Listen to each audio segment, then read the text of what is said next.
Hello and welcome back to another episode of the Mystic in Training podcast with me, your host, Melissa Amos. It is so good to be back.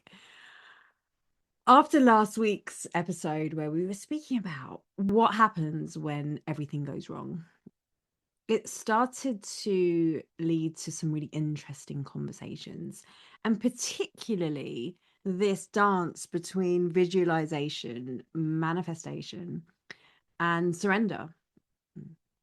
And the deeper aspect of this really comes down to this one question of what happens when we stop trying to control the outcome. What I have seen again and again when we are having these discussions around manifestation and the law of attraction is that we need to visualize the outcome, which has a truth to it, that we have to know the ins and outs of things, that we have to be very precise with what it is that we are visualizing, because the universe can only respond to what we're giving out to. And from my experience, yes, there is a lot of truth in that, but also really when we're doing this, we're limiting ourselves to what we think is possible based on what we think we know to be true, based on where we were in previous existences and different levels of consciousness that we were in. So what I want to bring up is what happens when we stop trying to control this, when we stop trying to use manifestation in this way of, well, this is the thing that I want, and so now I need to find out all of the information possible in order to truly be precise with the outcome of what it is that I want. Now, whilst that does have its benefits, because you look at psychology, you look at neuro-linguistic programming, you look at the power of visualization, and as they say, if you can perceive it, you can conceive it. And if we work to really being able to land into what is it that I really want, which in truth, not everybody knows. I don't think we spend nearly enough time getting clear with what we want an outcome to be. When we get super clear on, well, how is it that I'm going to feel when I experience this? What is it that I'm actually truly trying to achieve rather than just necessarily the thing? That when we can allow our brain to really understand, to really have, if you like, the future experience and land it in the now moment. This is what visualization is. It's taking something that is intangible, taking something that's etheric, taking something that is in thought form and bringing it into the now moment. So we are visualizing it, feeling it, seeing it, knowing it, writing it, experiencing it now before it's happened. And then it makes sense that then our brain, our psychology, our energy all then moves in that direction. This is not something I'm arguing with. And I have seen it. I have been there and I have visualized the weather and I have visualized the perfect outfit and I have visualized the front row seats. And I've done all of this, and it works, and it can work incredibly well. But what I've learned is a more powerful way, a more aligned way, a stronger way to work with this is for it not to all come from us, for it not to all be, well, this is how I want it to look. This is how I want to feel. This is how I want the outcome to be. This is how I would create it. But more of a, I guess you could call it more of a more of how would we do it? If this was coming from my highest potential, if this was really the most aligned path, if this was me and my soul and my higher intelligence and all the good fortune in the world all coming together and creating this experience, then what? Then what would happen? Then where would I be? And I think when we invite that into the conversation, not only does the whole manifestation process become a lot more fun, not only does the manifestation become a whole lot more embodied, but it becomes a lot more powerful, a lot more aligned into what it is that we really truly want beyond the material aspect of what we think the outcome will be. And if I take it to something super easy, like a car or a house, we can start to have this conversation of, well, I want this particular car. And I can imagine it sitting on my driveway, and the color and the smell and the way the steering wheel just glides in my hands, and the beautiful comfort of the supportive seats, and whatever it is that you want, and it gleaming clean and sparkly on your driveway with those really cool alloy wheels. And I can imagine that, and I can be like, yes, this is amazing. And the truth is the more I do this, and the more energy I put into it, the more likely it's going to happen. However, what if in that moment, the perfect car, the car that goes beyond the color that you want, the car that goes beyond even the brands that you want, the car that goes beyond the way that it looks, but the car that is going to hold the experiences that are going to be more nourishing for you, the car that the children are going to actually enjoy being in, not just you, the car that's going to keep you safe as you go on the many, many journeys, the car that's going to have the, I don't know, the correct amount of fuel efficiency. So it means that the timing and the time you're at the petrol stations are at the right time. The things that we can't possibly know with our brain. The thing that, yes, we can look at the specifications, and we can look at the way that the configurations of the car and the miles per gallon and what color we prefer. And we can look at all of those things, and we can make a decision based on who I know myself to be, based on my preferences, which aren't always completely true, based on the 15 other opinions that you have asked for, from the salesman, from your friends, from your mate that runs a garage, and whatever else. But if we truly knew, well, what is it that I want? Why is it that I want that car? Well, I want a car that's going to make me feel good, a car that is going to keep me safe, and that's going to feel good, and that's going to make head turns, if that's your thing, and that's going to give me good journeys. And we're really landing into that. And we can have our preferences. Don't get rid of your preferences. I have my preferences. Having worked for Mercedes-Benz for many years of my life, I'm definitely indoctrinated into that. And there are other car brands. There's no advertising here. And knowing that there is, trusting that there is the perfect car out there for me, not just in the brand and in the model and in the specifications, but there's been one that has been built for me. And being open to that, and being very specific with how I want to be in relationship with this car, then things open up. We open up to more possibilities. We're not just seeing the adverts for that make and model.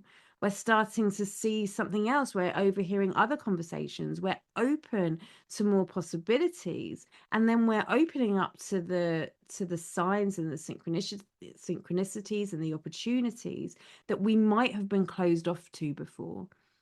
And I think that's the point, that when we become very specific about what we want, we become like gung-ho in what we think is possible. And we are moving into like micromanaging the universe, micromanaging the possibilities. Now, it is not unusual that you will get the thing that you thought that you wanted in the first place. That's okay. There's nothing wrong with that. In fact, there's much right with that. But it's the process that we're going through. It's what it is that we are asking and what it is that we are contemplating that radically changes when we bring the conversation of manifestation as a relationship rather than manifestation as a thing that we do. And whilst I'm giving the car as an example, this echoes out into all areas. That echoes out into the work that you want to do. That echoes out into the relationship that you want to have. that echoes out into the home that you want to live with, that echoes out into the event that you are creating, or the business that you're moving through, or the friendship that you're having, or even the dinner and the theater date that you're going on. None of it's different. The stakes can seem higher. It can seem more important to do this for the home that I'm going to spend the next so many years in, rather than the restaurant that I choose, or the person that I'm going to spend the rest of my life with, rather than a first date that I'm going on. Right? The gravitas that we give it can certainly change, but the process isn't wildly different. And what I'd really love to start the conversation of is, how are we moving into the life that we really want to live? And how are we actually bringing that into the moment? Because I think really where manifestation comes into its own is that, yes, technically, we're manifesting something into future possibility, where we're putting into form the thing that we want to create. And with that, it implies a future orientation. But actually, what we are doing is we're bringing into the moment, well, this is important for me. This is the reality that I want to see in my life. And I promise you, and you'll be with me on this, if you ever have like manifested the thing that you wanted, it's more about how that thing made you feel and what you then did with it, and how you then worked with that, or used that, or became in relationship with that moving forward, that really makes a difference. That yes, you might have that kind of spark of endorphins and like that wow moment and that awe, but it's the follow on that happens. It's not really the thing that is the most important thing, because when it is, then we come into this trap of like, we're never satisfied. And so by working in this way, manifestation is a relationship, we're inviting into the moment this curiosity, this possibility, this openness, this questioning, this conversation with our psyche, this conversation with the universe, this conversation with our spirit guides, this conversation with reality of, wow, these are all the things that, based on where I am now, these are all the things that I really want. This might have come from knowing what I don't want, which is then helping me understand what I do want. This might have come from seeing somebody else receiving something or doing something, and it activating something in you and going, yes, this is the thing. It might come from a lifelong dream. Yet all of those things are always limited to what is currently in your reality now. All of them. Whereas when we open this up, when we are, this is the thing that I want, and we let ourselves receive from that, we let ourselves going, show me more of this. Show me where this can lead me to. Show me what it is about me that's being drawn to that. Show me the inner workings of what's going on. Show me the possibilities that are available even beyond what I think I want. Let me make my decisions and my manifestations and bring into my current reality arise from my highest self, my highest potential, my most abundant, my most joyful, my most loving, my highest destiny, rather than from what I've already known to be true, or rather than what I have only seen happen outside of me.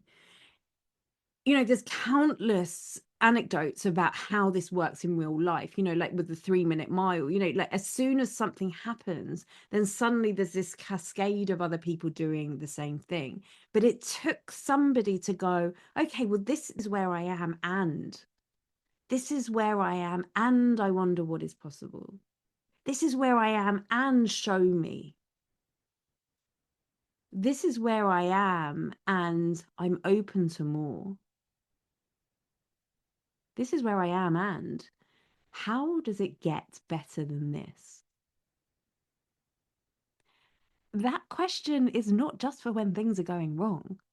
When things are going right, when you are finding all of the juicy, incredible things, the perfect outfit and the money lying on the floor and the synchronicities coming out and your favorite whatever being in the sale and the free gifts coming with your shopping and the like whatever it is, like when things are really going right and we start asking, how does it get better than this, rather than, well, life doesn't get better than this.